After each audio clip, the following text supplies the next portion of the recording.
More from that NOMA book. About 2 weeks ago, I think it was, I did a video on NOMA and the book that it's talked about in Stephen Jay Gould's Rocks of Ages. Science is one of the rocks, religion is another.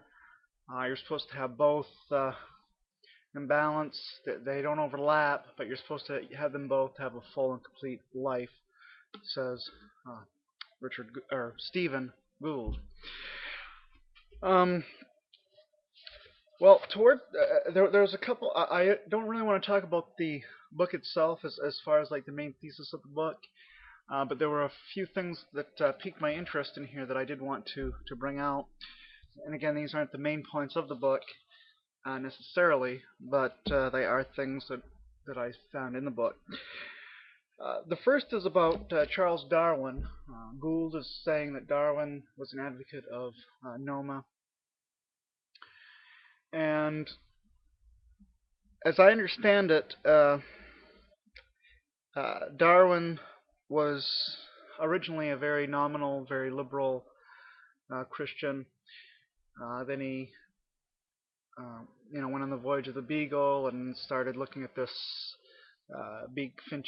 finches, the beaks of finches, and the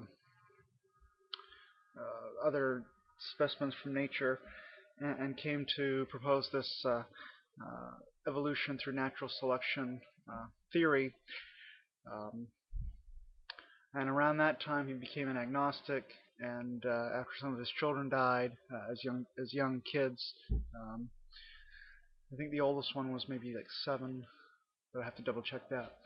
Anyway, he had some hardships in his life with the death of his beloved children, and became an atheist. But it wasn't because of evolution; it was because of the problem of evil that he ended up falling into that camp. That's my understanding of the religious biography of Charles Darwin.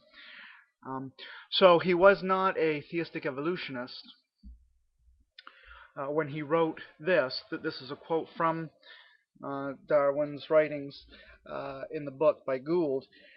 And Darwin writes, I am inclined to look at everything as resulting from designed laws, with the details, whether good or bad, left to the working out of what we may call chance.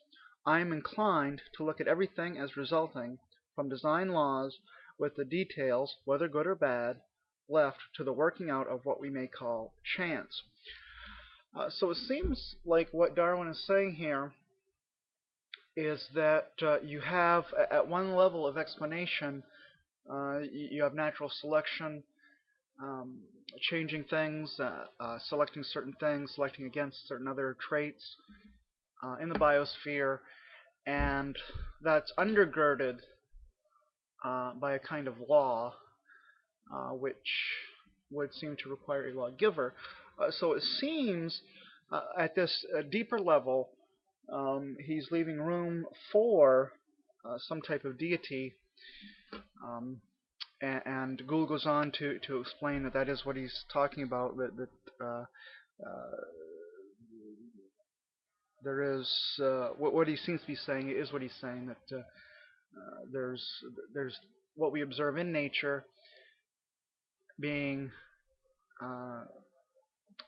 in a sense random, but according to laws. So the laws are set up by God, I suppose, and then they work themselves out in kind of a deistic fashion. Well, I think that's interesting to hear that coming from Charles Darwin, because that is what theistic evolutionists and perhaps other Christians and other theists have been saying. They're trying to say you can have evidence for evolution in the natural world, but that doesn't explain away God as creator. That's the lower level of explanation, natural selection. But behind that, you have um, God setting things up. And I was just listening to some talks about convergent evolution on YouTube, and what's his name? Simon Conway Morris, I think is his name, looked at some of these fossils, which Gould uh, wrote about in another book, when he talked about rewinding the tape and it being so improbable that things would evolve. Well, Morris, looking at those same fossils, and apparently Gould didn't actually look at the fossils, he just read what other people had said about them, um, said that the evolution of man is inevitable.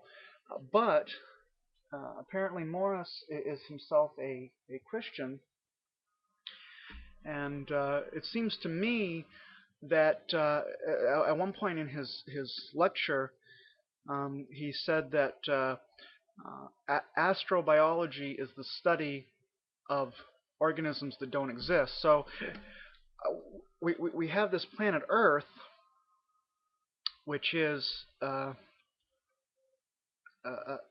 good place for life to develop on. It's the right distance from the sun and has the right atmosphere and so on. So everything in the universe was just right for life to develop, for life to evolve in this inevitable way, if convergent evolution is correct. So we may ask, it's one thing to say that it's inevitable for life to develop as it has and for human beings to develop eventually, but the deeper question is, why are things just so that things will evolve to the current state? So I think that's in line with what Darwin's saying here in Gould's book when he quotes Charles Darwin.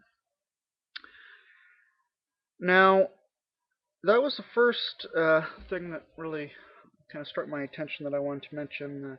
We have Darwin, who's not a Christian, who's not a young Earth creationist, who's not an ID proponent, who kind of founded evolutionary theory, and he's saying this doesn't prove God doesn't exist. What this proves is that if there is a God, he's using this, as a tool. Natural selection and evolution is the medium through which he's working. At least that seems to be the case, and the discussion of chance in this context is kind of nuanced, but I'm going to skip over all that.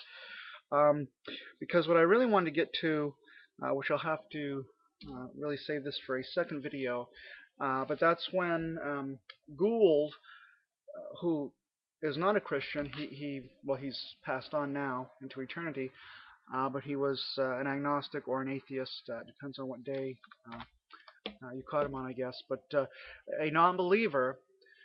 He's going to talk at the end of the book about some of these arguments from fine-tuning and the teleological argument, and I don't think he really is giving that a fair hearing. Now, it does seem that these kinds of arguments would violate his principle of non-overlapping magisteria, where you have science and religion mixing together, which is a no-no according to Gould.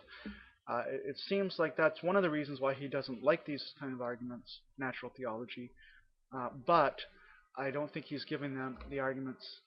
Apart from that, I don't think he's giving them a fair hearing. So we'll move on to that in part 2. Thank you.